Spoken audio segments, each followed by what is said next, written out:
Okay, Suzy Martin, this is Miles. You've joined the Basis Project here in Wiltshire, but you're not from around here, Suzy. And you know a friend of mine called James Rink, and well, that's an awful lot to talk about. So take it away. What brings you to Wiltshire, and what brings you to tell me your story? Well, I'm visiting family here and kind of a fan of James. I've done an interview with James, and he said, while you're there, visit my friend Miles Johnston. And I said, well, that'd be nice. I'd like to meet him, and here we are.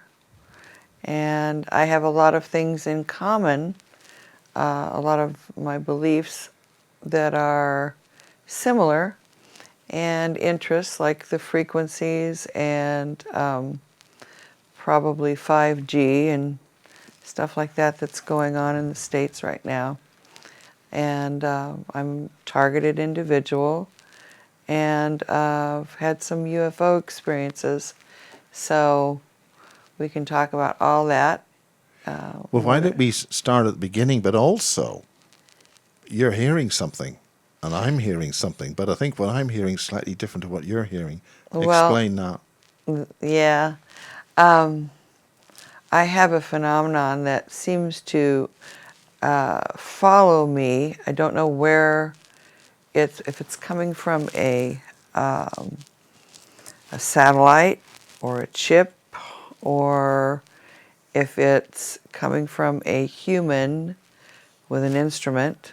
But it's a low frequency wave.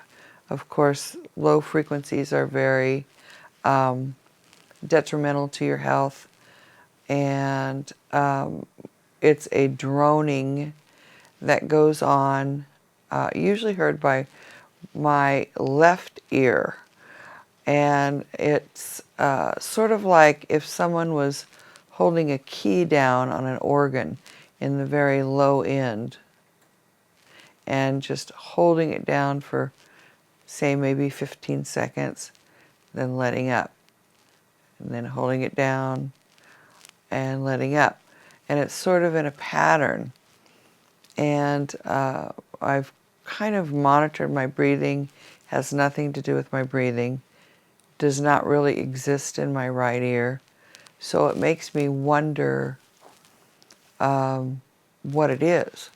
And I'm not the only one that has had this phenomenon. But it constantly drones in my home in the States. Particularly at night when I'm sleeping, it gets louder and stronger. So I have a very big house and I sleep all over the place. Usually not in the same room twice. So, but coming here, I've heard it in the flat in London. About the second night I stayed there, I started hearing it. And then we went to the cottage, which is a very old cottage with very thick walls, and started hearing it there. So it makes me wonder, is it connected to Wi-Fi? This is why I asked about Dr. Robert Duncan, because this technology is something a lot of targeted people don't understand. And they're hearing it, they're feeling the microwaves, like Catherine Horton, you know, she's talking about shielding all the time. And I have... Could you describe the two people you've mentioned, Catherine Horton, but also Dr. Robert Duncan? Dr. Robert Duncan did actually present at Basis a couple of years ago. Right, I think he had something to do with inventing some of the mind control technology that goes on. Catherine Horton is a targeted individual. She's in Europe somewhere. I can't remember where, if it's the Netherlands or Finland, but she's highly targeted. She's also, I believe, a scientist. And of course, you know, they like to target people that are onto them, or people that are out of the box, or people that believe in UFOs, the existence of aliens, things that are being hidden from us. Knowledge, of course, knowledge is secret in a lot of societies. They don't want us knowing these things. Well, let's get to know you. What about your family? Do you want to talk about your family Yeah, and the connections there yeah, and the societies they were involved with, if that sort of thing? right. So let's just describe Oh, you. I was born in 51, and I was born on a farm. My family is German on my mother's side and Indian. And then my father's side, Is that the native? Native American. Okay. And then my father's side is English, Irish, and some French in there. The French I didn't find out about till my brother did a DNA test. And we have a strange phenomenon with our blood. We have the Rh factor. We also have, on the German side, some of my relatives have a problem with iron, where they have to have infusions.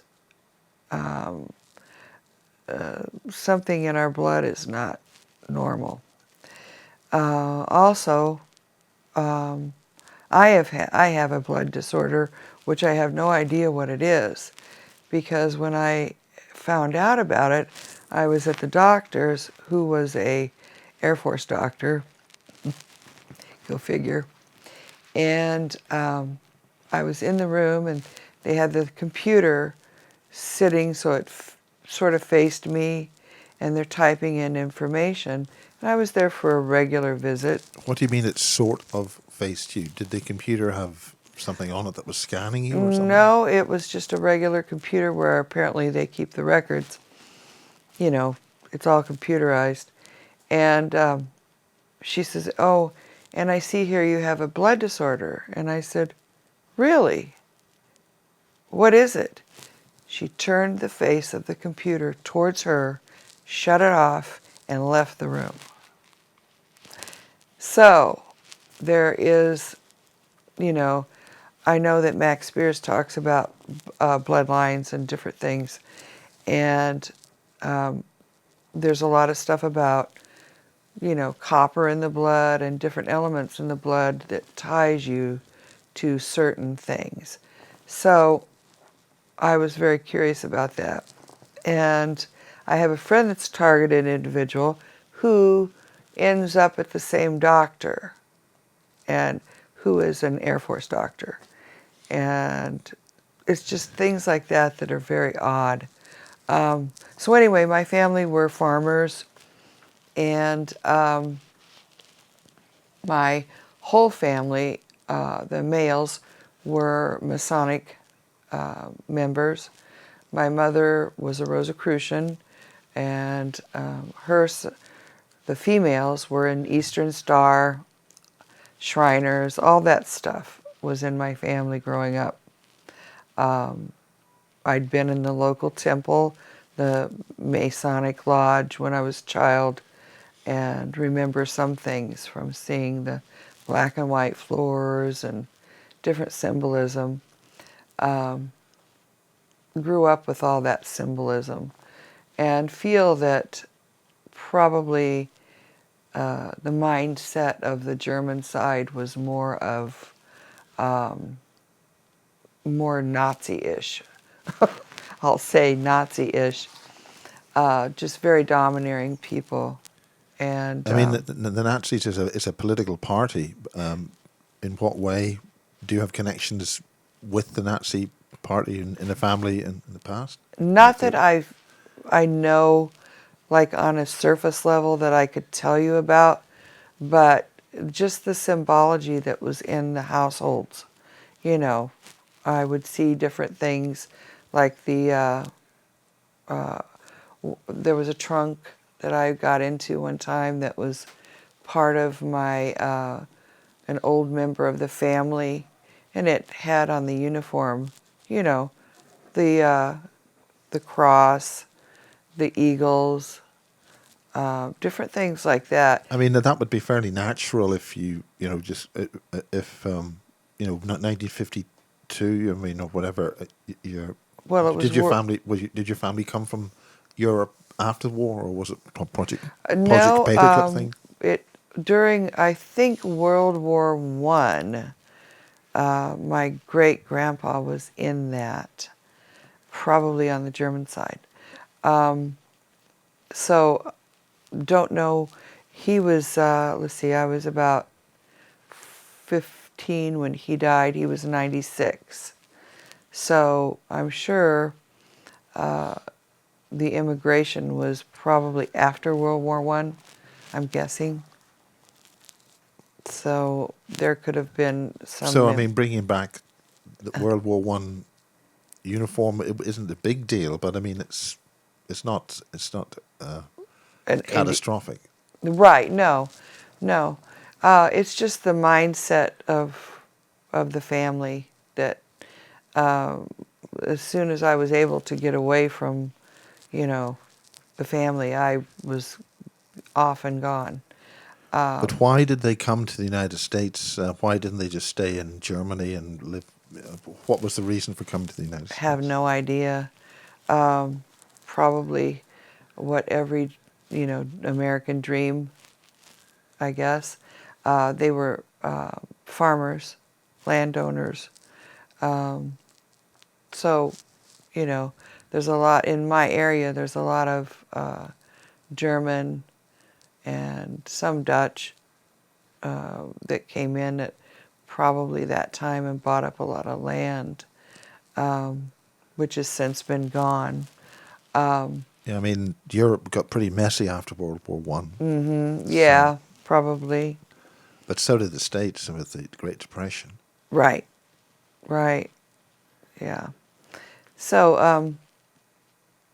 But that's where what led you to want to get away from your family? What was the reason?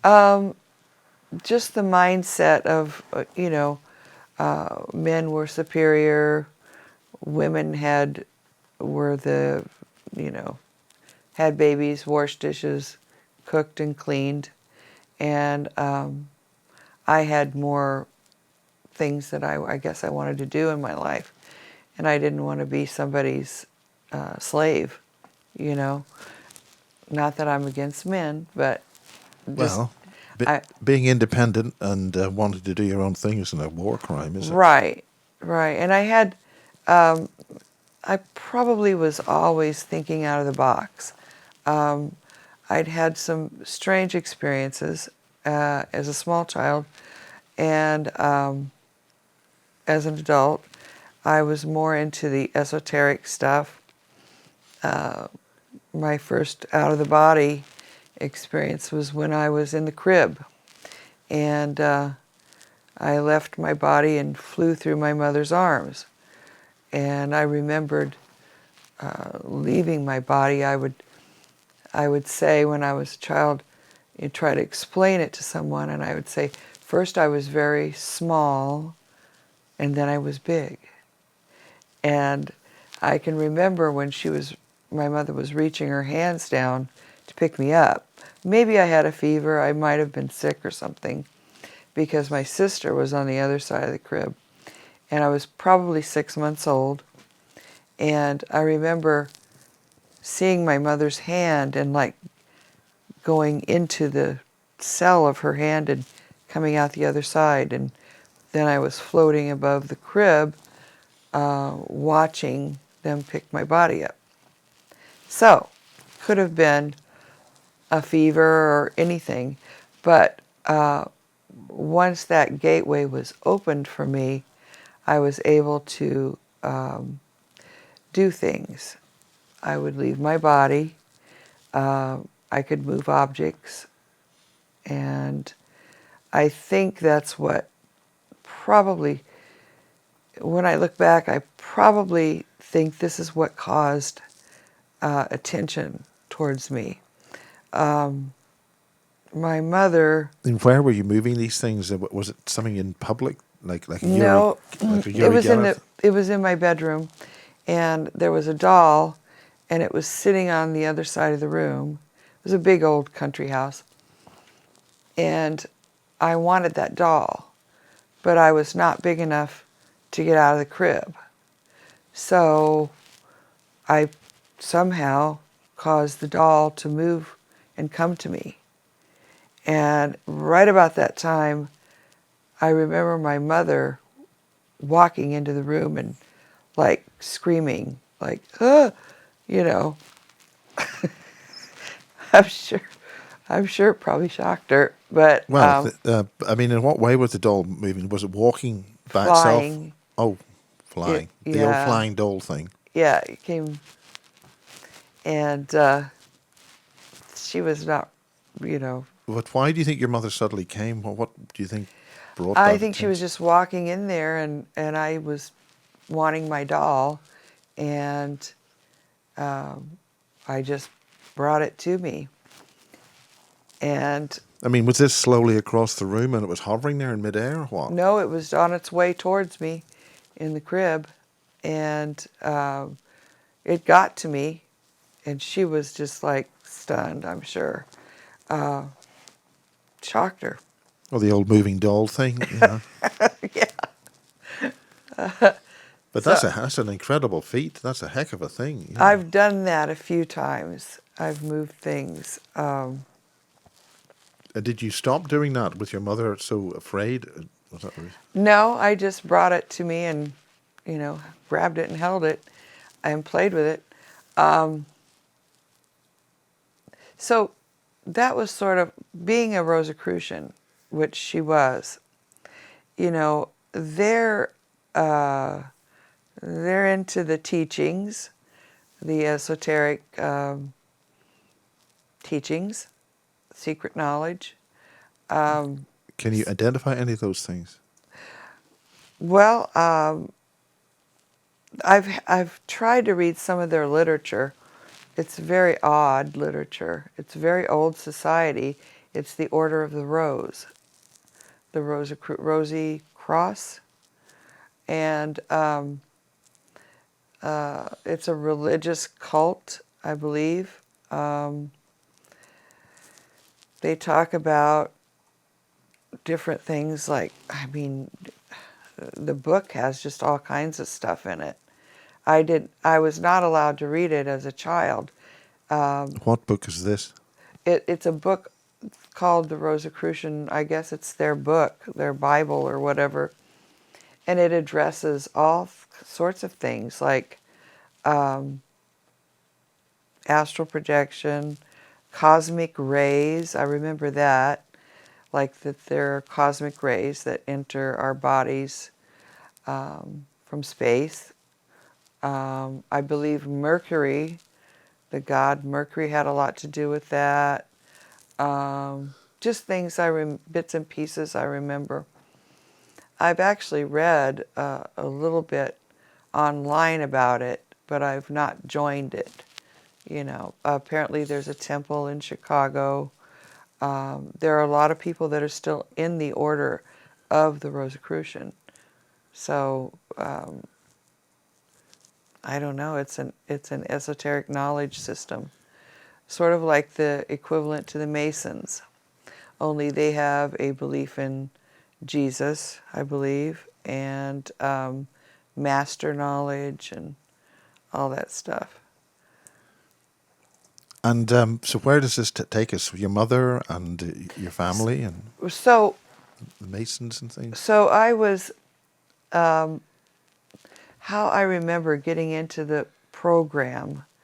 Now, what exactly is this program? Well, If you can identify things. I believe it was probably one of the first signers on the mind control program, because someone sent this to me through an email, which I don't have anymore, but my friend Mike does, that Adlai Stevenson was like the second signer on this bill to apparently allow it. And this was in the 50s, early 50s. So when I was about 3, I think they started what they would say trauma-based programming with And me. how did that happen? Well, And the other thing is, it's interesting for me because I'm asking questions to talk about this, but it may traumatize you, which may not be in your interests. I, So well, I'll want to know all about it right. for the PERT research, but just to I've make, had, okay, are you okay about that? yeah, I'm okay with it.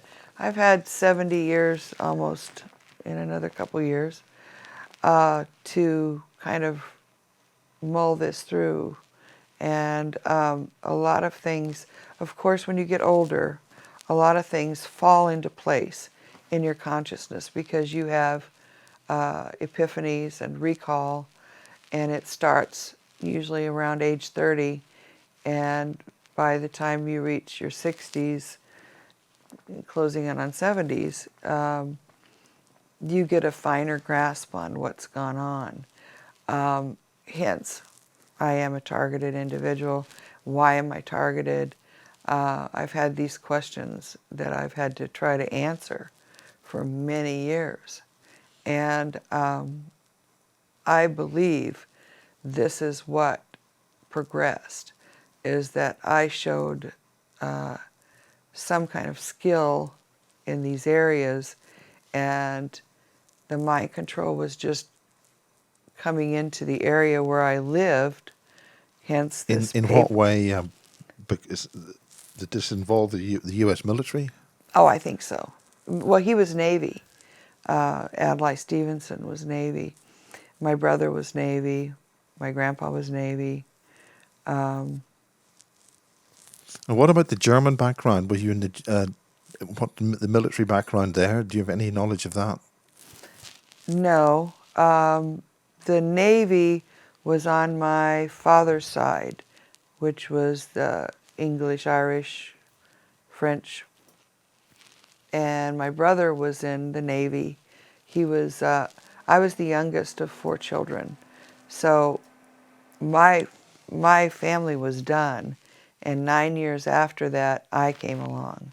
So my mother, became pregnant, like out of the blue. She, Did your mother make any reference to that? Was there anything about your birth at all which was involved anything at all that was other than just no, normal? no. We were farm people, so it was very much a microcosm. She didn't talk about this stuff very much. What do you mean by very much at all? Well, like Rosicrucian stuff, she would not let me see the literature. Sometimes I'd find a magazine and I'd start reading it, and she would take it away from me, and I was not, I guess, allowed to read it. But some of it probably got through. I mean, did you understand it when you read it?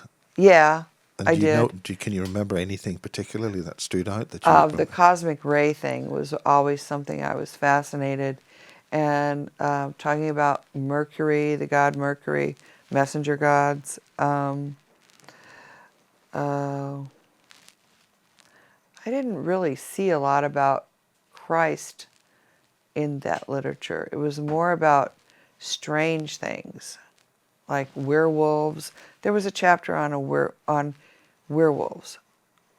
Now you have to think that's pretty odd. In fact, I gave that book to my niece. She actually has that book here in England. If you wanted to see it, I think she brought it here. So, do you want to cover the family moving here, and or do you want to mention that? Your Well, niece? I don't know how that transpired. I don't really know. My grandfather, great-grandfather, was Ludwig Beck, and he was a watchmaker, they said. And I knew him, and he spoke German, very broken English. And so my grandfather, which would have been his son, he spoke English, and he's the one that settled with my grandmother, which her name was Adams, and they're the ones that started the farm. So the migration had to be my great-grandfather, which was the one with the World War One suit, military suit. So a lot of this I don't have knowledge of. Like I say, farm life was a microcosm, and like I didn't know there were grocery stores till I was like 7 or 8 years old, because we produced everything that we ate, the meat, the vegetables, the milk, the cheese, the butter, and I didn't know there were grocery stores. That's how sheltered I was, probably, compared to other people of that generation. So, Well, that brings us to your experiences and how you know why and how do you know James Rink, and what brings you into the interest of people like Dr. Robert Duncan, right. stuff Well, like that. Going from the mind control stuff, I continued developing with my out of the body stuff and learning stuff basically from another realm. I mean, that's how I learned things in the psychic realm. So when I was about 4, like I said, the trauma-based training came in, and apparently my mother knew Stevenson's sister or aunt. So what I think happened is she told them about this. Sorry, Stevenson. What's reference there? Adlai Stevenson, he was a senator from Illinois, the one that signed the mind control thing that someone sent me on an email I didn't know where it came from. What do you mean the mind control thing? What was? It was a paper that allowed certain things to be, I guess, experimented on. I don't know the name of the program or what it was, But you're dealing with a United States senator dealing with some kind of mind control project. right, of the Adlai Stevenson, and the paper was emailed to me, and I think my friend Mike still has that paper. And then later on, somebody sent me a link on LinkedIn, which I immediately got off of Stevenson's son, I believe, wrote a book called The Little Black Book, or something like that, which I immediately erased and didn't want any part of. So, to be sent those things is kind of strange. Without knowing who sent it or where it came from. Anyway, the trauma-based training started when I was about 4, where my mother, and this is a very distinct memory, and this goes on with a lot of monarchs, that cats or kittens are involved, different symbology that goes on. I had a very favorite kitten. My mom was in the house. I'm sitting out in the yard and I'm playing with this kitten. And I have a picture of me and this kitten at home. And she's talking to this man, and he's dressed in a suit, a dark suit. And she's been in the house with him for quite a while.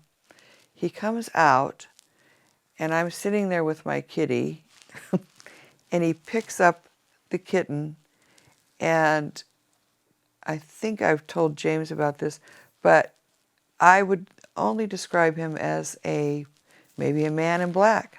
I don't know what else to call him. He had the most evil face, and he looked at me, and he took the kitten and grabbed it out of my hands, and he sort of like this gleeful, evil smile over his face while he was taking the kitten, and I was crying, and I was not, screaming, "Not my kitty, no," and my mom is going, "Go ahead," and I'm sitting there thinking, they just took my baby kitty, what a 4-year-old would think. And he drove off. So I describe that as my first trauma-based. When he took the kitty, I mean, did he kill it, or what happened?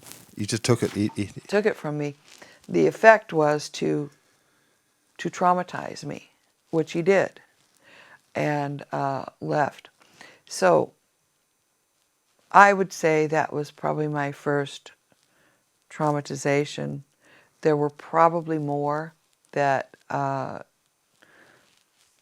probably I have suppressed memories about. And the next kind of thing I can relate to this is when I was about 5, this lady would come to the house, and she would drive in the driveway, and my mom called it tea parties. She would set a little table out on the front porch and dress me up. I'd have a nice dress on and a little tea set, and this lady would come. She had a driver. She had a big, like a limo type car, and she had a driver. She'd get out of the car, and she was really fancy. I mean, she had, painted nails. She had fancy clothes, hat, dressed to the nines, jewelry. And she would sit across from me, and we would have what they called tea party. And she would ask me questions, and she would show me things and ask me questions. And I think what that was basically a trying to discern what skills I had. In what way? What sort of Like skills? psychically. Like what if I was psychic, mind reading, different things like that. So it wasn't a sort of a general knowledge thing about something. It was No. skill set. Yeah, right. Because I don't know anyone else that went through that at that time and didn't know what it was all about. But here's what my thinking is that they were going to, and I had been told that her name was Stevenson, so I believe she was part of that family somehow. Adlai Stevenson's family. That's my guess, because that was her name. Was that by her name or Her last name was Stevenson, and she apparently was very wealthy. And I had heard that was his sister, aunt, through the grapevine when I was young.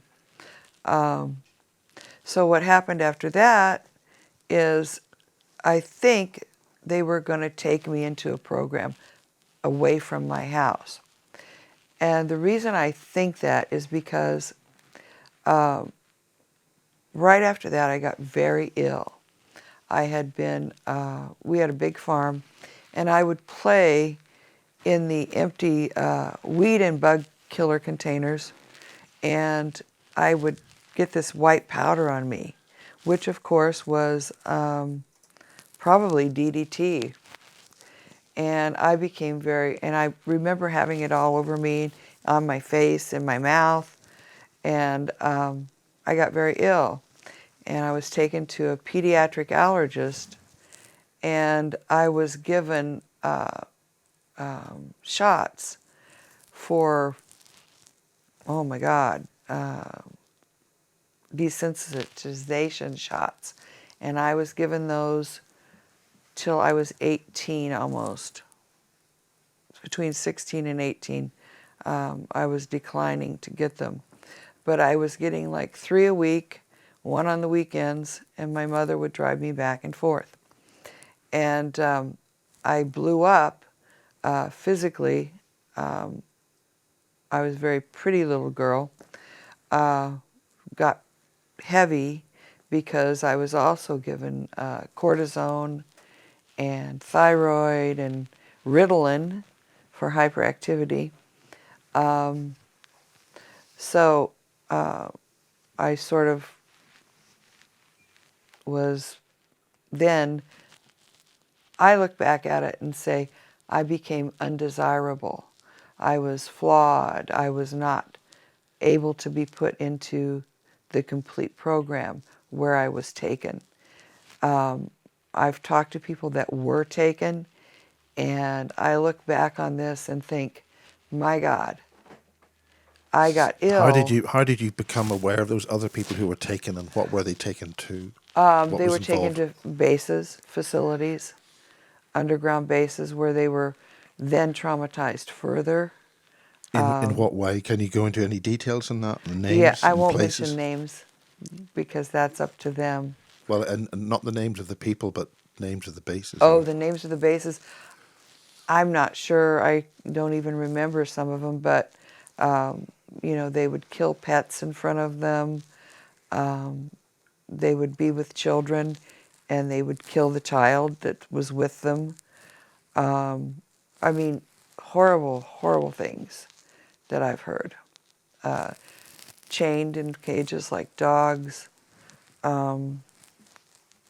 tortured, electrically tortured, just really bad stuff. And I look back on it and I think, thank God I was sick, and I became imperfect, so they didn't want me. You know what I'm saying? That's, yeah. yeah, I became not what they wanted. Thank God for that. Okay. Well, you're talking about these experiments and things, and what happened to those individuals? What was the net result? Some If you of know. them I haven't seen again. One of them is still my friend. He refuses to speak about it on camera. And he's lived all over the world. He's lived in Japan and, Has he been part of some kind of program which oh brought him yeah, over there? he's a targeted individual, just as same as me. He gets hit by the weapons. And a lot of it, I think, is non-consensual testing by government, patents, by the company Raytheon. If you've not heard of them, they make military instruments. Raytheon, they're in the East Coast, I believe, of the U.S. Yeah, they're a military contractor. Yeah, that's right. Yes, and I've actually had a couple run-ins with someone from Raytheon. In what way? This is a bizarre story. My second husband, let's just say, he was placed next to me. In what way placed? I believe he was a handler, and after him, a lot of this stuff became exacerbated. He was evil. He And was, how did you become how did he become your husband, and why did you stay? yeah, that's a whole story in itself. When I first moved to Arizona, I was with my first husband, and I was, my first husband was, I'd gone to this food co-op and I was buying, natural food. This was, my daughter was only like 3 years old, and she's now 45. And so I was going and buying, organic vegetables and different things. And there was a sign up that said that they were looking for someone to design a T-shirt with their logo. Well, my first husband, who I was with, my daughter's father, he was an artist, as well as myself. I'm an artist too. And so I took the flyer. I said, look, you could probably do something really nice because, you're good at this. So he sent a design in, and they said, well, we would like so many T-shirts. So we had to silk screen the T-shirts at home, and then he made me deliver them one day, and I was like, I don't have time. I don't want to go. I have my daughter with me. I go, and I meet this weirdo. I mean weirdo. He's got long black hair. Not that that's anything wrong with that, but he had like these Coke bottle glasses on, and he was just obnoxious. And I was in a hurry, and he was making it as hard as he could. I was very thin at that time and very pretty. And I, like I say, got over my fat spell and did a lot of modeling when I was young.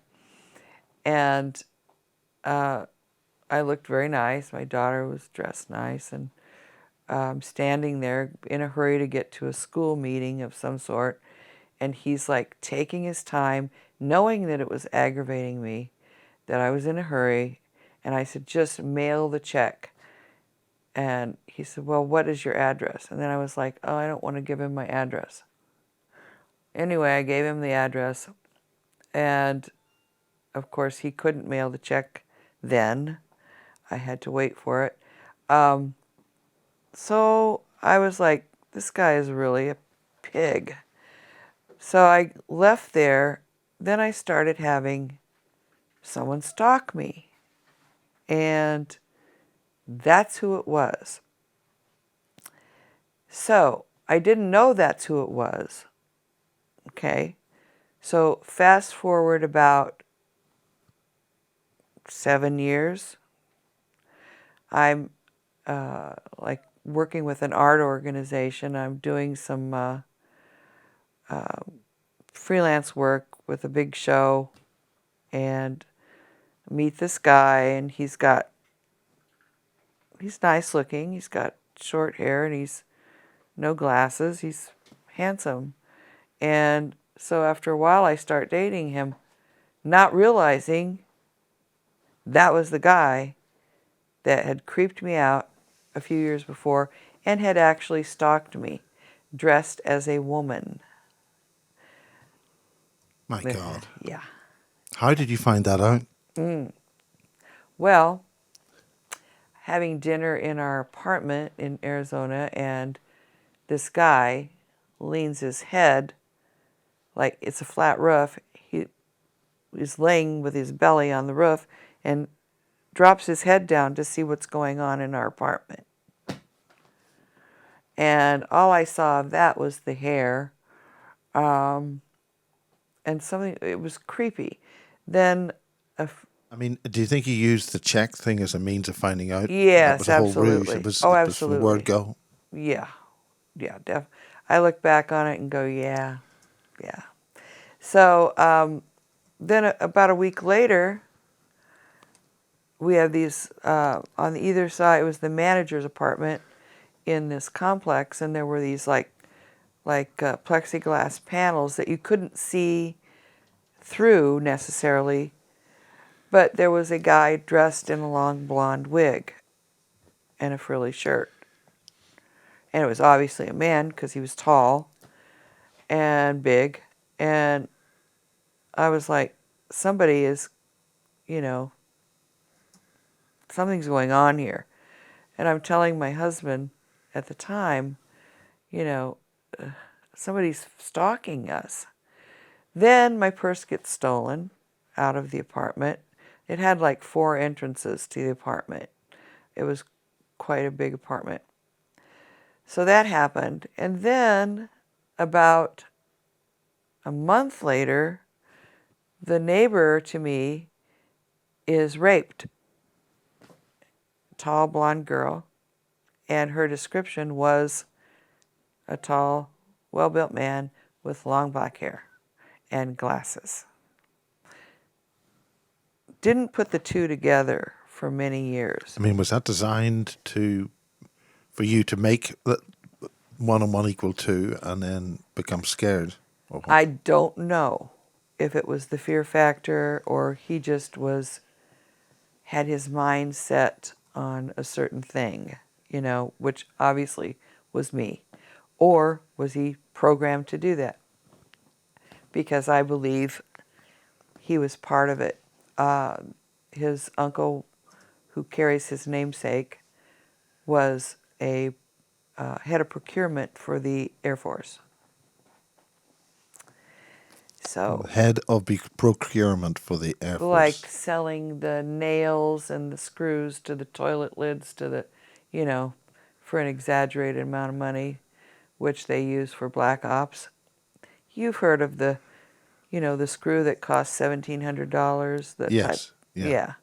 Well, that's where the money's funneled into black ops, which supports a lot of this stuff that goes on.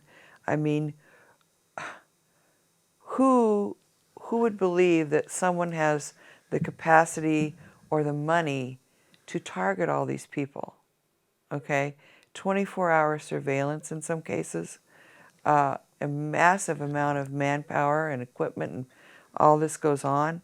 Where does that money come from? But what's it actually doing? Where What is are it they leading doing? to? I mean, what's the Well, purpose of it? that's the thing. Is it? I go back to Robert Duncan. Is it that they want to explore the minds? Do they have a computer link to our minds, which are like fingerprints? Are we hooked into some kind of satellite? And why? That's been a question in my head for a long time.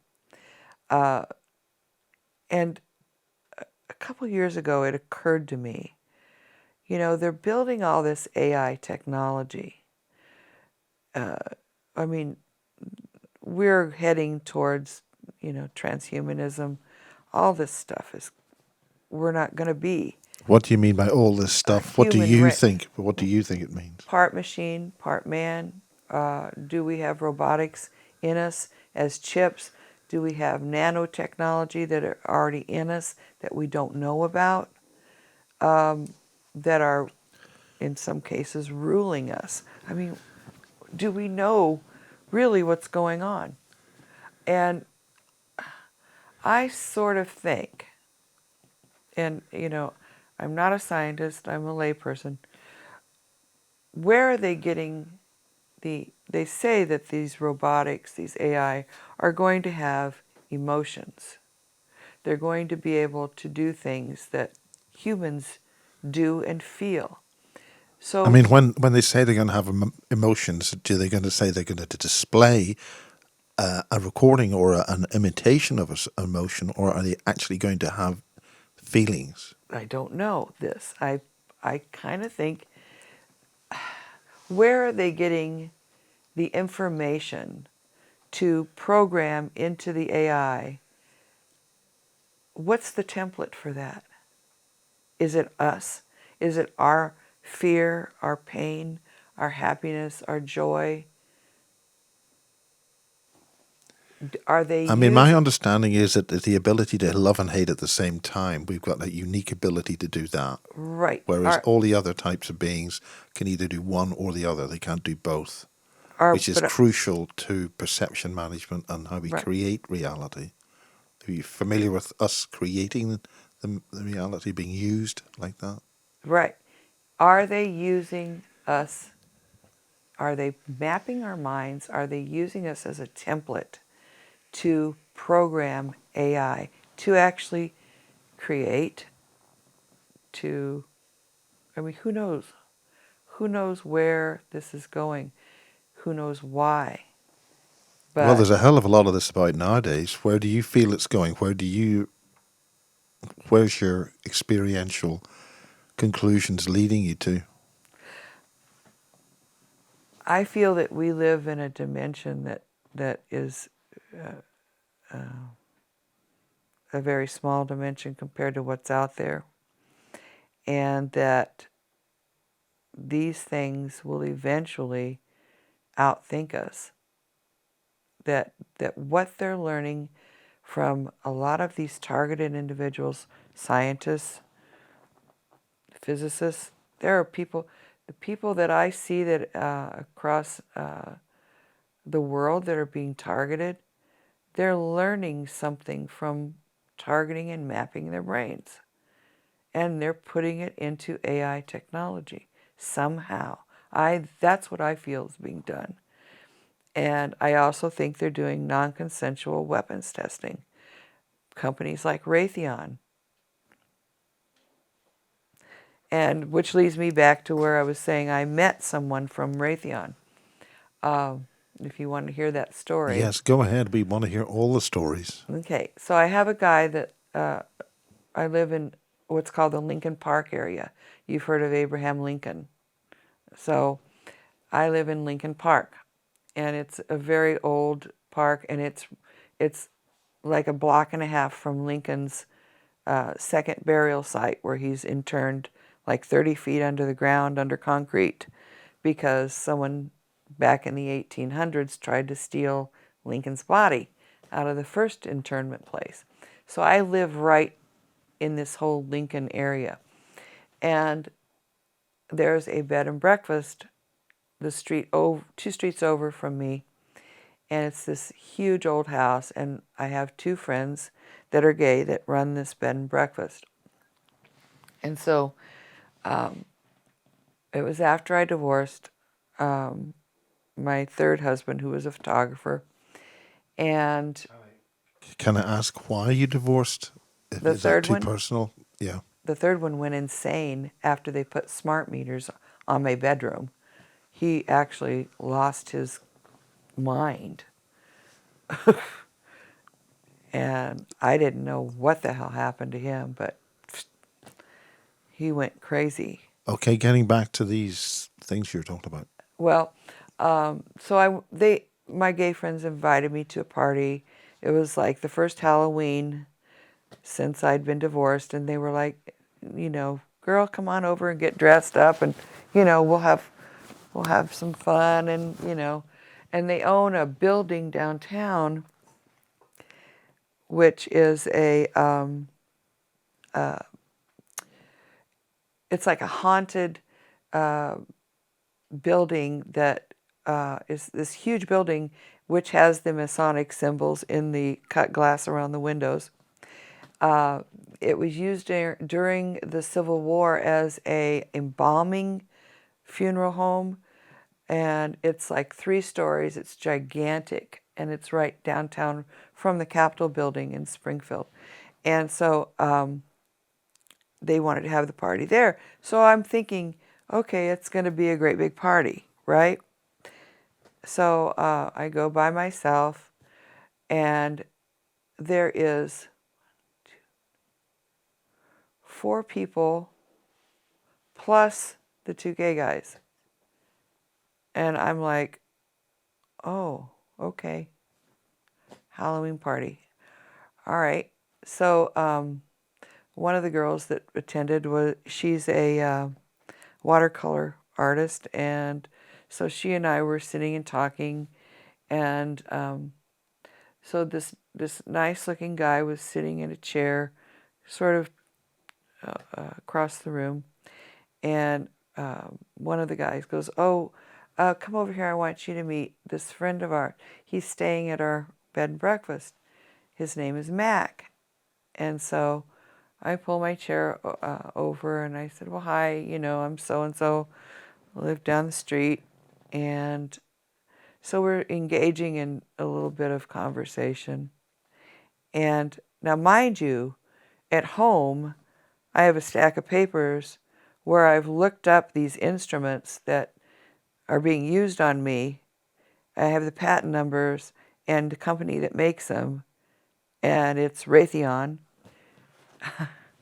And I'm sitting there and I'm talking to this guy, and I said, well, here's what I do. I'm a certified reflexologist, a detox specialist. I work with frequencies and Rife, Lavotsky and Tesla technology, instruments, the skilling instruments, and this is what I do. And I said, what do you do? And he said, I work for Raytheon. And I'm sure the look on my face was like, oh, and I just, like, my body did it without me even telling it to. It scooted the chair back as far as I could get. And I said, nice to meet you. And I immediately left the building. And I went home and I went, whoa, how weird is that? So, and he had kind of a smirk on his face, which they always do when they know they've got you, like, and I just sort of went, whoa. And so the next year, and it's kind of odd too that it's Halloween, which is the most unholiest holiday of the year, that I meet this demonic presence. So Halloween, they called me and said, oh, we're going to have another Halloween party, and guess who's here? Mac. And he would love it if you'd just come over. And I was like, are you kidding me? You can't make this stuff up. So that's my experience with, well, my contact with Raytheon. There's an apartment building next to my house that I have a very big house. It goes the full length. It's like 8 apartments. And I used to tell my husband that went crazy, I'd say, they have an instrument in that house. I know they do, in that apartment. I can sort of remote view it, and I know it's there. And sure enough, this derelict had lived in that apartment. So here comes like these fancy SUVs, black SUVs, white SUVs, with East Coast stuff, like Virginia, Northwest, all these places. These people are going in and out of this apartment, and a derelict lives there. And I'm like, something is wrong with this picture. And sure enough, I mean, I'm sitting in the backyard with my grandson one day, and the derelict comes up the stairs, goes to his apartment, opens the door, and says these words, I bet you're aiming it up in here. I bet you are aiming it up in here. Laughs and closes the door. So what is one to think, What does that actually mean? Well, aiming, when you have a gun in your hand, you're aiming. Right.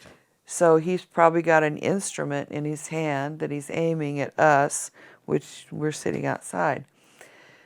It's just bizarre, I mean, this stuff you can't even make up, This stuff hits me every day. I get it from lots of different angles, and people, my family, of course, that process is called where, you might explain to someone what it is.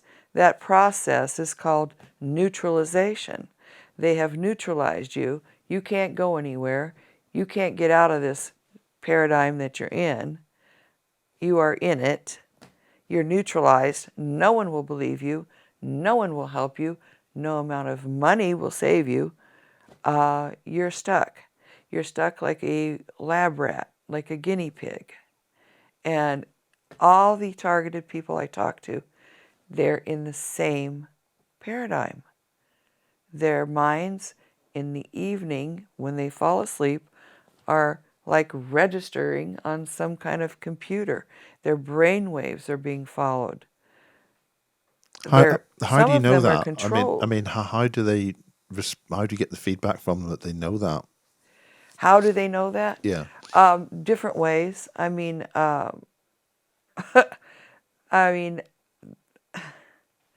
had one guy from Georgia, I believe. I can't remember his name. I've blocked it out of my head.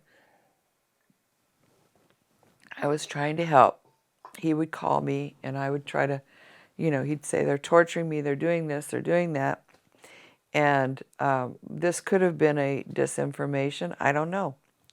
But he was genuinely being targeted, hurt. He said they were sending little, like, prickly things all over his body, and he was burning with pain. He was being microwaved, and he was really going through hell.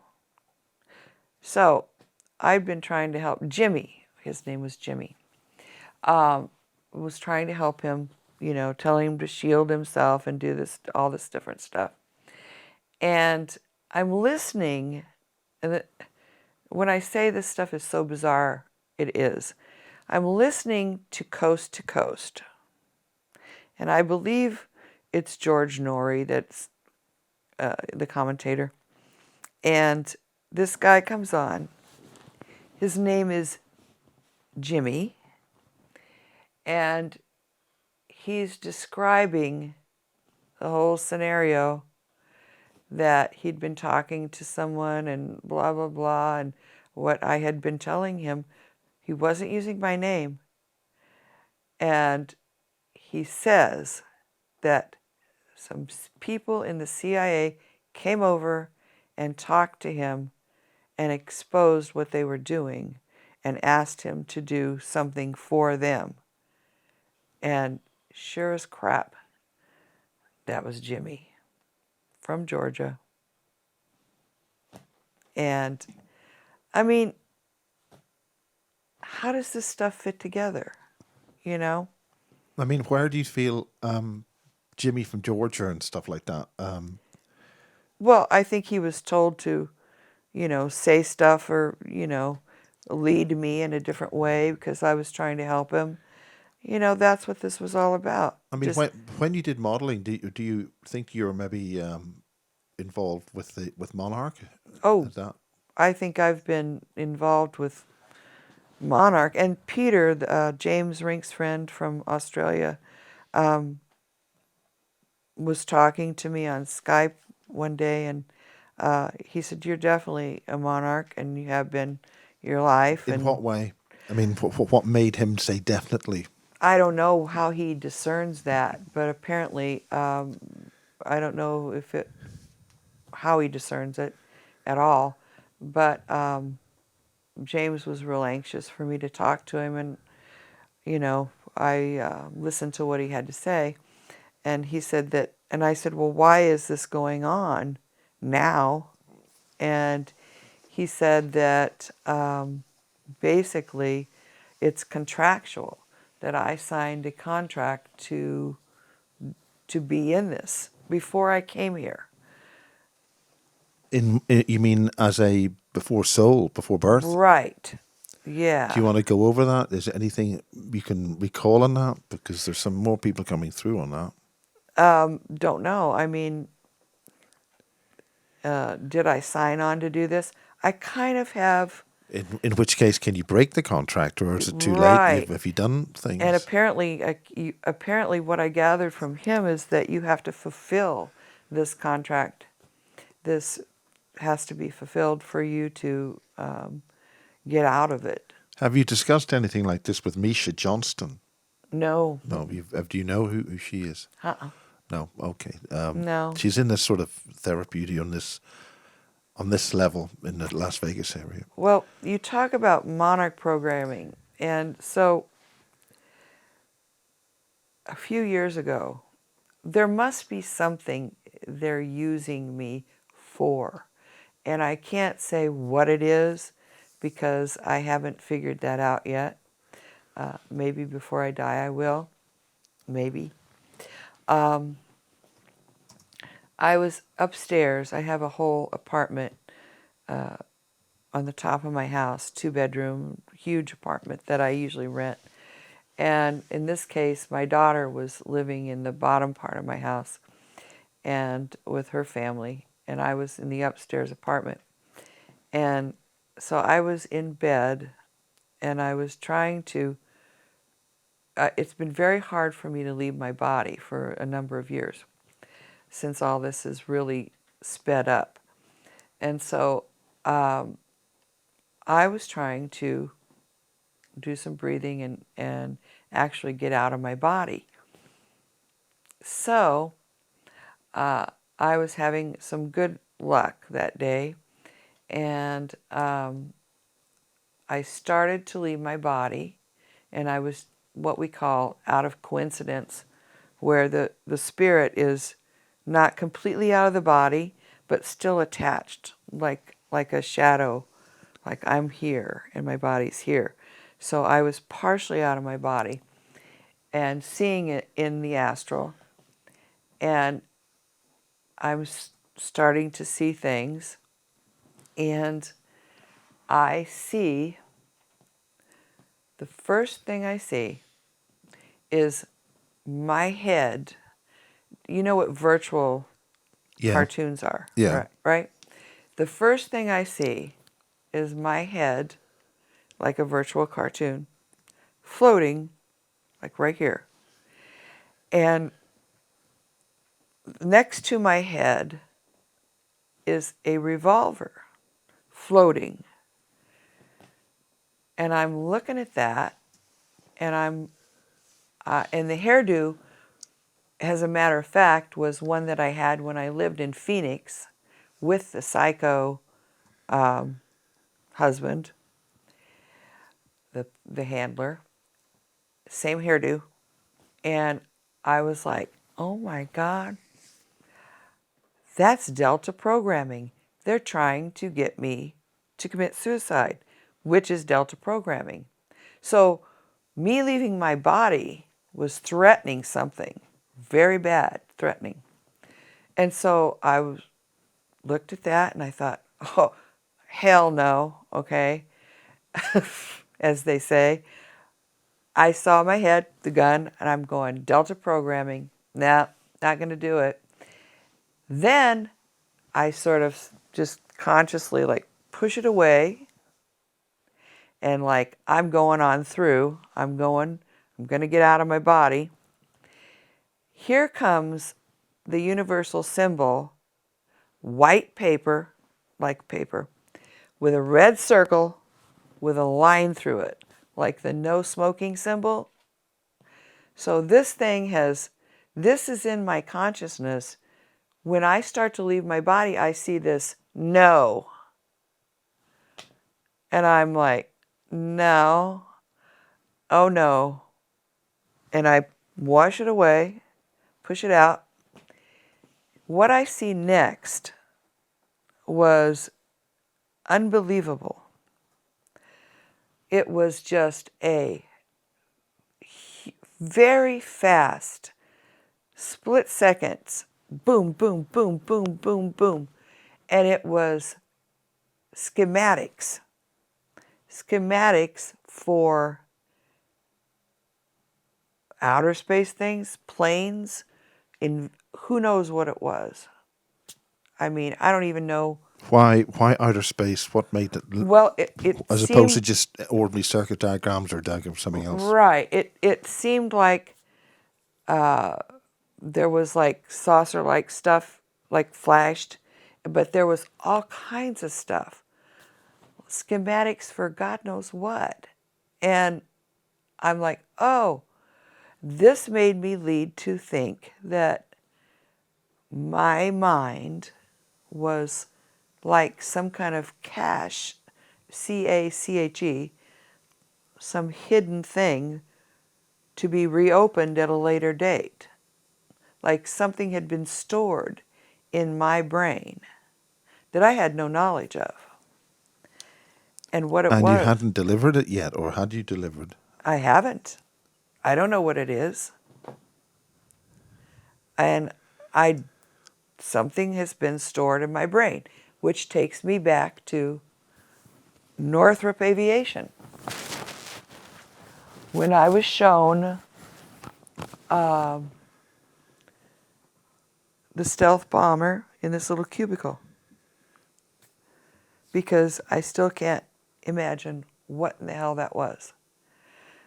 So it makes me wonder, did my first husband force me to go there, which I didn't want to go, for a reason? I don't like LA. I never have. The only reason I've gone to LA is to visit friends. I have What do no, you not like about LA? there's just, I don't know. There's just an energy, a feeling there I don't like. And, Child molesting stuff? oh, please. The movie industry. Yeah. I mean, I mean, what do you mean by that? For just people who don't know what you're talking about. the celebrities that have done unconscionable things to children. I mean, go back and look at Ed, the guy who was head of the FBI, Ed Gunderson, or Ted Gunderson. Look at his, look at the stuff he dug up, Ted Gunderson. He was the head of FBI there. And for a short period of time, I believe it was in the 70s, 80s. And the McMartin preschool, Ted Gunderson found out that that was real. They were taking those children, and he actually went down in the tunnels with the bare roots and the light bulbs where the kids would describe. He found all that. He was trying to expose it for years, and they did away with him. You know. And they killed him? Yes. Yes. Look him up. So what scale do you know that's going on in Hollywood in terms of this? Oh my God. It's so bad that, I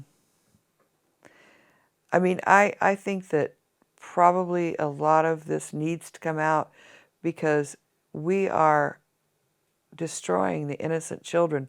And I feel like my innocence was destroyed. You know, there's been so much done to the innocent children. What's going to stop it? I mean, Kevin Arnett, do you know him? Yeah, we know about Kenneth, but for those who haven't, and for the record, in the last few days, Tim Rifat's released a video explaining how the magic that all of these people are doing is booby-trapped.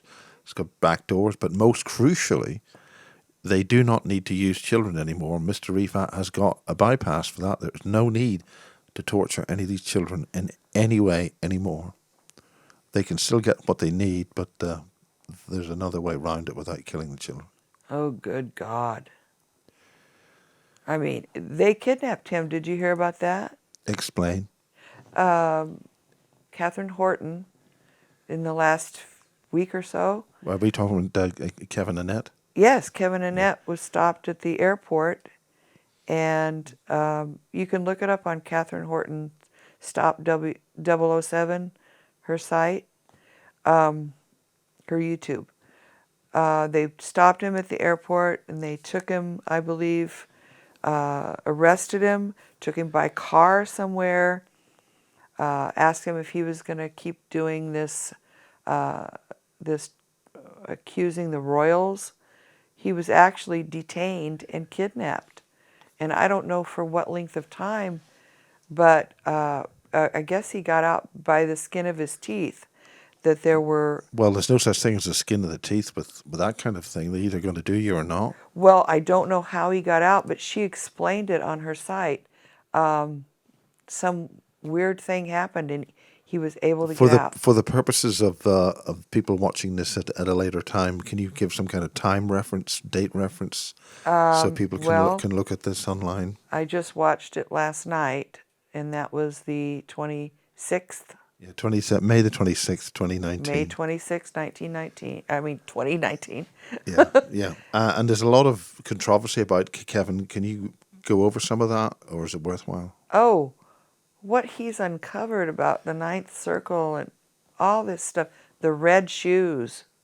You've heard about that, No, right? no. For those who don't, it would be nice if you could just They, detail all that, if I'll you can. explain the red shoes. They butcher and skin the children, and they make the Pope wears the red shoes. A lot of people in the papacy, a lot of Hollywood people, you'll see showing their red shoes in photographs. And this is the skin of children. And, you know, it's been going on for centuries, apparently. Kevin Arnett is a brave person. He has been exposing this, going back to places like churchyards where hundreds of children are buried that have been killed, Could you give a orphanages. bit of background to who Kevin Annett is and Um, why he's being attacked, he's an and why there's controversy over his validity and things like that? right. He's an investigative reporter trying to expose the satanic ritual abuse of children and the murdering of innocent children that have been in orphanages, like in Canada, all over the world. And these children are used in the Ninth Circle, which is a ceremonial murdering of, I believe that's in the Pope's area. And there are people involved in all this. Hollywood is involved. Ted Gunderson exposed this many years ago. This is what we've come to, and it's got to stop somehow. And Kevin's very brave. I think he's on YouTube, Kevin Canada, something like that. So you mentioned these care homes in Canada and things. What brought you to connect with James Rink? Because obviously the James Rink side of things is connecting with Max Spears. You mentioned him. The Well, James Casbolt thing, right, all that sort of stuff. right. I believe what's gone on with me is tied to the military. My friend, who's also a targeted individual, hooked me up with James Rink, and because I've had several attempts to kill me by the, What, such as? well, I've had the pins pulled out. I had a very old Mercedes in Arizona. Someone stole all my hubcaps, stole all the flags off the front of my car, which was my ex-husband, the psycho, FBI mole handler. And having stole my hubcaps, he stole the pins that held my wheels onto the axles. Yeah. And It's happened to me. I had the pins taken out of the steering mechanism on one car, oh yeah, and the nuts start to come off. and this is an interesting And it story. happens slowly, and it could happen any time. Oh, mine was going to have. I had a client that owned a medical facility up in Pinnacle Peak, Arizona. So I lived around I would call the Central Corridor, not downtown, but it was like 32nd and Indian School, like I guess be mid downtown, Biltmore area. And so he had called me, Gene had called me the night before, and my ex was listening to all my phone calls. How was he doing that? Well, one, he had a recorder plugged into the outside of my bedroom wall where my phone was. And I happened to find that. And then he got more sophisticated and was doing it through the box that has all the telephone wires at the end of the block. Well, that means that he has to get access to that. Oh, yeah, You well, have he to. You did. have to get access. For the company. Yeah. Phone Yes, company. you have to have some kind of clearance. So my friend Gene had called the night before, and he said, I'm feeling my feet are hurting and my diabetes is kicked up. Could you come up here and work on me? So he had a big medical facility in Pinnacle Peak, which was about 40 minutes or so on the freeway. And I'm talking 3-4 lane freeway at the very minimal. I said, sure, I'll come up around 8 in the morning. So, of course, he's hearing this. And about 6:30 in the morning, now I have a big house, and I have a guest house, which I rented out. And no one's in my house but me and the man who rented my guest house, who's supposedly in his guest house. And so about 6:30, I'm sleeping, and I wake up to a man's voice, and he says, "Don't drive your car on the freeway." And then they repeated it, "Do not drive your car on the freeway." I wake up and I sit straight up in bed because I'm paranoid because some man is in my house that I don't know. His voice. I sit up, look around, there's no one in my house. I go through, put on a robe, go through all the clothes, no one. The guy in the guest house, gone. He's not there, he's already started for work. And I'm like, okay, something doesn't want me to drive on the freeway today, obviously. I go outside, and I have a carport that's like about 4 car lengths long. And I look at the car, and the pins are gone that hold the wheels onto the car. So had I gotten on the freeway that day, I probably would have died. So somebody, do you think it was a guardian angel? Do you think you're protected in some way? I believe I have divine protection somewhere along the line. I mean, to live through some of the stuff I've lived through, yeah, it was from the other side. What it was, I don't know. Probably a guardian angel. Might have been an old family member that's passed on. I have no idea. I'm guessing it was an angelic presence. And that's not the first time that that's happened. That's about the 3rd time. So you're now here in England, in Wiltshire, yes. where they make the crop circles, and maybe we'll find one's been made over the weekend, and who knows. Oh, I would love to. But what else do you want to discuss on this? Probably just, I want people to support the targeted individuals that are out there, like Catherine Horton and different people. There's a lot of groups on Facebook. There's a lot of people that are suffering, and it's not explainable.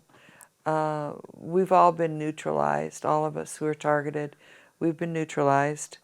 If you tell this stuff to people in your family, they'll send you to have your head examined. Or in this country, they call it sectioned. Yes, and then they've sent out a lot of stuff I've heard recently to the psychiatric community of doctors to, if someone says things like this, to immediately drug them and label them and try to put them somewhere. So that's happening too. The suppression is unconscionable. We are targeted in many areas. A lot of these people have lost the ability to make an income. A lot of these people live on the streets. There's a man, his name is Brian Tew, T-E-W, and he is on YouTube, Brian Tew. And he has been targeted for many years. How do you spell that? Is that Brian, B-R-Y or B-R-I? I believe it's B-R-I-A-N, but I may be wrong.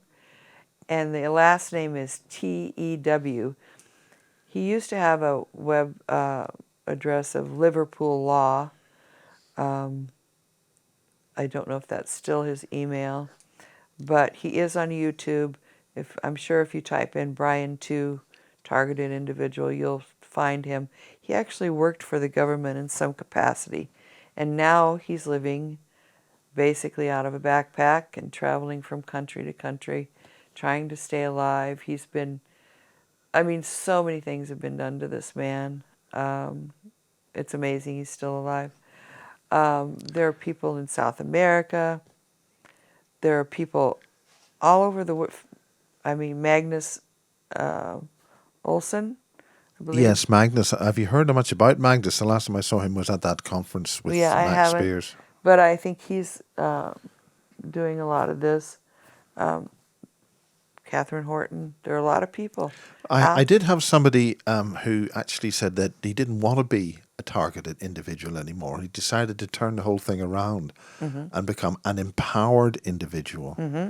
Have you, one of the people who was at that conference way back in 2013, I think, or 2012, I think, 2012, I think, was, God, I'll get corrected, was Solaris Blue Raven. And she fought back. Are you familiar with Solaris? No, I'm not, but I am familiar with fighting back because I was supposed to be interviewed for some TV thing, and I sent a video in, and I didn't act vulnerable enough, they said. Because I fight back too. I'm not. How do you do that? What do I'm you not do a to fight back? victim. Well, what I do is basically I protect myself. I have iron locks on my doors, my windows. Now, why iron? Because that works against the jinn. Well, they can't Iron. get through. My house was built in 1900, and it has a very strong iron bar that goes across the front of my house, the front of the door, so it can't be opened from the outside. I have 3 large American bulldogs that are guardians, and they will attack. I mean, I watch what goes on around me. I'm cognizant. In what way? By the cameras or do your remote viewing abilities or whatever? Both.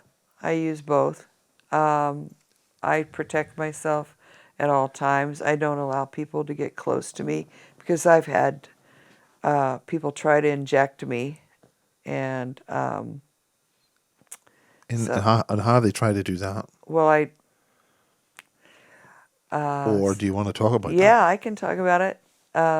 Several years ago, having a big house, I have big tall ceilings, and what was in an office, there was a little couch bed, and there was a window right where my head was, and 2 windows adjacent on the other wall. So I was like in a corner, sleeping, and my windows were open.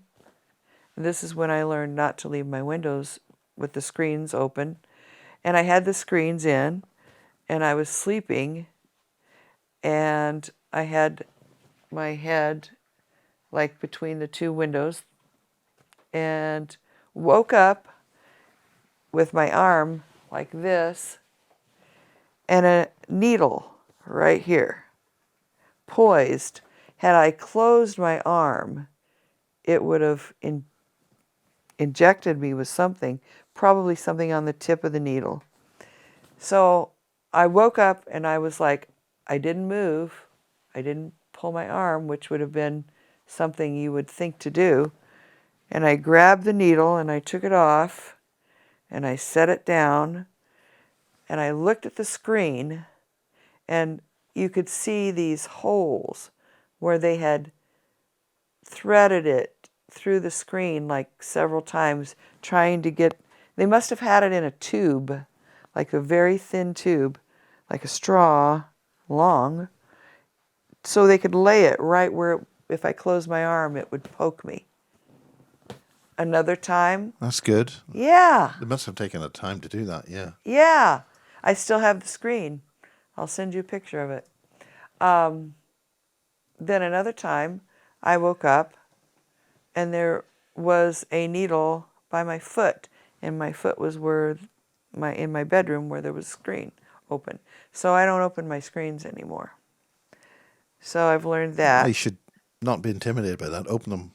But Well, yeah, I won't be near them if I do, yeah. because that's a little too close proximity. I was very lucky. Very lucky. So these are things that people don't know about targeted people. There are ways they get to you. And if you're not aware and Have you thought of using your psychic abilities to oh, actually send a sort of a jamming wave to deprogram them? yes, I have. Have you had much success on that? I mean, I'm referring back to Solaris Blue Raven. She was able to fight back, and Yes, yeah. I have had So, success in that. and I think that's what the term empowered individual is better than. Yes. It eh, puts you on the empowered side of things. yes. You are going to beat these bastards down. Yes, and I will defeat these people. I will, Pardon? because I have something on my side that they don't have, and that's ability, skill, and faith. And my friend Mike helps me too. We get together and, you know, we do a triad sometimes and hit them. And they've suffered some losses, true. And how do you know they've suffered losses? Well, the derelict that used to have the people from Virginia over, he dropped dead one day. Another one that moved in at the other end of the apartment, he was only there about a month and a half and he dropped dead. So apparently, I guess evil has its reward. Well, I think I keep saying Tim Refat, and a lot of people. He's defending a lot of people getting back at things. He's teaching the magic to do that. So, Uh-huh. and it's available for free online. And what's his name? Tim Rifat, TIMRIFAT, on the Grid Keeper site. Oh, okay. And they're explaining an awful lot about the magic and stuff that's available. And also, he's explained in the last day that a lot of the material at the, well, a lot of the material at the various secret organizations have been using has been booby trapped, and they've actually They're been hurting themselves. big time. Yeah, well, it does. If your intent is evil, it will come back to you. You know, that's a true story. If you are trying to manipulate to hurt someone that hasn't hurt you, these targeted people, half of them don't know why. They've not done anything to anyone. They don't know why this is going on. They don't know how it's going on. They're in a state of fear and confusion, which that's not good. You can't be confused and you can't be afraid. Yeah, maintain your focus. Keep Exactly. focus. Exactly. You have to maintain, yes. And the ones that I talk to that are homeless, living in their car, you know, they haven't the faith or they haven't the awareness. They don't have the sense to shield themselves. They've left themselves open. Or they've tried dark magic, you know. Don't try it unless you know exactly what you're doing. Exactly. You don't want to play with something because you'll get burned. And, you know, you talk to them and you know they haven't done the right things. And Well, we can sort of sum up now if you wish, but you talked about the tones, these things. Have you had any experience of that while you're doing this here right now? well, let's see. I believe that it's low frequency, and you know everything is electrical. Is this acoustic, or It is is it acoustic. directly in your neural net, so it I sounds acoustic? Yeah, I but believe it is because it hits one ear only. It does not hit this ear. I can close my ear, don't hear it. It's in my left ear, and like I said, I don't know if I have a device in there or a chip or nanotechnology.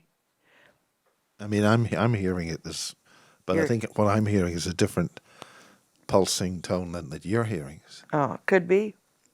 It all has to do with the I believe, the fingerprint of our brainwaves. Because, It's like an IP address. It's like right, your brain waves are like an IP address. yes, They can target you and not somebody beside you. exactly. Which also enhances the fact that, targeted individuals are crazy, they've been neutralized, you know. How do you feel having given this testimony, witness statement here? And you've come the whole way from the United States.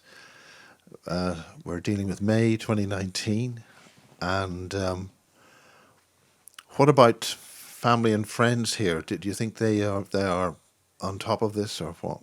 No.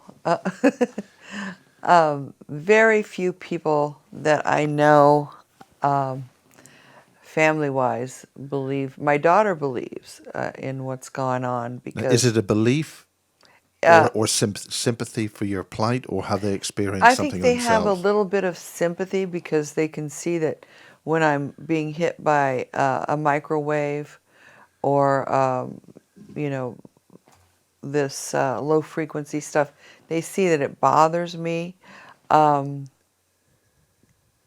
I've had friends, I've been out with friends in public, and I've been hit by a microwave where my whole face is like instantly sunburnt.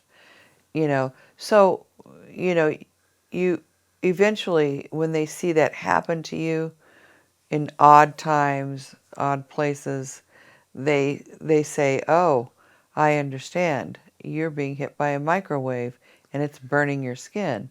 Yeah, you know, eventually they come around to sort of seeing what it is. Uh, but the dilemma and the I don't know, the pathology behind it, I don't know that they understand that because it is bizarre. Well, It's where do you think this is going to lead to? well, And one of how do people get in? Do you want people to get in touch with you as well? they can get in touch with me. Yeah, I have an email I don't look at very often, and Facebook that I look at once in a while. So you can, Well, that's how you got hold of me, isn't it? I think so. yeah, I got a hold of you on Facebook. Yep. And that was on behalf of James Rink. Yes, James hooked us up. So why don't we just talk about James for for a minute or two? I mean, how's he doing? Do you keep in regular contact with him or what? Yeah, he looks really well. He's I think he's doing pretty good. He's been through a lot. I still think he's being the last I saw of him, he's still being, finding the needle marks coming from God knows where. I've seen them on his He's been body. poisoned or what? Or, Well, I don't know what it is, if they're taking DNA or, you know, if it's coming from, another dimension, which is entirely possible. I believe I that. mean, we're talking pretty weird stuff here. Yeah, Uh, yeah, we I are. mean, really weird stuff. Yeah. And there are UFO creatures that are around us. And, Have you had any experience of any of that? oh, yeah. Well, the one that stands out recently, Yeah, we let's, okay. Let's talk about that. yes, that was like, let's see, my daughter was, I believe, living in Seattle. Um, that was, no, that was Texas. Uh, Texas 3 years ago. And I had like a fungus, they thought, in my right ear. And so was given eardrops to put in my ear like twice a day. And it was supposed to soften if there was any wax or fungus or anything in there. And then I would use a peroxide based thing to put in there to pull it out. So I had done that in Texas. She had put, the drops in, and a week later I came home and I was doing it. So it was time to put the peroxide drops in. And it was a thick, sort of a, not watery, it was sort of a thick thing, like almost like a lotion. And I put the peroxide in my ear right before I went to sleep, and I woke up in seeing in the astral because there were two aliens, grays, one on either side of my bed, and I was seeing in the astral, they were speaking very fast, like chittering Yeah, real yeah. fast. And then I was seeing humans in lab coats. It was like I was in a lab. And they were very upset because I could hear them and see them. They realized I could hear them and see them. And they were upset. And then they were moving around very quickly. And Can you describe what they looked like? Any uniforms, any symbols, anything like that? I didn't see any uniforms. The humans were in lab coats. They were white. And there was machine like instrumentation around, like a lab setting, or an operating room, or something, What I'm trying to look for is anything like a symbol on them. symbols, technical equipment, buttons, keyboards, anything, any detail like that, light switches, telephones, anything like that, to attribute roughly The paint on the light, wall. there was lighting over the men in the lab coats. They did have a light source above them, but it was all very Oh, cloudy or dreamy looking, and then the two beings on either side. wait, just pause there. Anyway, Okay, start again. Yeah. yeah, the um, the aliens were on either side of the bed, and they were very upset that I knew they were there. So apparently, what they do to some people is done on another dimension out of the body, which I know that's what they do because I've had other experiences. But these guys were, they were not robotic. They were like little ants or some, like they looked almost insect-like. I mean, can you get? I mean, there's different types. There are insectoid Well, ETs. they They don't have had, to be greys. I mean, can you get a I better believe they description? were grays with the big eyes. Describe the body. Was it brought up with thin, thin, childlike, but they were taller than the one I'd seen before when I was younger. any difference in the face? Any other details? I think they had, their eyes might have been a little more round. They may have had a little more roundness to their eyes, more of a facial feature, maybe around the mouth. And they were speaking very, like I say, very fast. What about skin color? We've heard of grey greys, white greys, blue greys, green greys, whatever. I believe they were probably a lighter, maybe lighter gray. It's hard to remember because everything happened very quickly. They were very upset. They were moving around real fast because they realized I caught them. So whatever's gone on with my ears, maybe I have implants, nanotechnology. I'm not sure. Okay, we've got to close up now. Okay. But do you want to just finish off with one definitive thing that you really want to say? That's the bee's knees, and if you do want to get contact, or how do you? Yeah, I mean, targeted people are, it's fine to contact me. If I can help, I'll try. But my help would be more of Watch out for poisoning on your door handles. They put things like contact poison.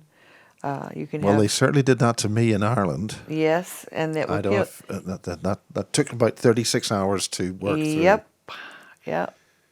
Contact poison. Watch for spray in the face. Brian too. They sprayed him on a plane. They did that International. with me at the UFO Congress. I suffered. Yep, Sorry, it's not this is about you. yep. Always blow back if someone comes. The first thing you do if someone comes near you, real close to you, just blow back immediately and blow it back, because they can spray stuff that makes you, zombie drugs that make you like paralyzed. They can do anything they want at that point. Lock your doors, lock your windows, shield yourself, and pray a lot. You know, keep the faith. Don't let it get you down. Try to stay in a location where you can be safe. And God bless you all for what you go through. Well, thank you, Suzy Martin. Yeah, thank you. Witness statement. For the United States, you're going back momentarily, another day, but Yeah, it's a bit another of a day. sunny day here in Wiltshire, and we're going to call that a day and go and do something nice while Yes. there's still time. Yeah. Thank you very Thank much. you. And also thanks to James Rink Yes. and all his efforts. Bye for now. Bye.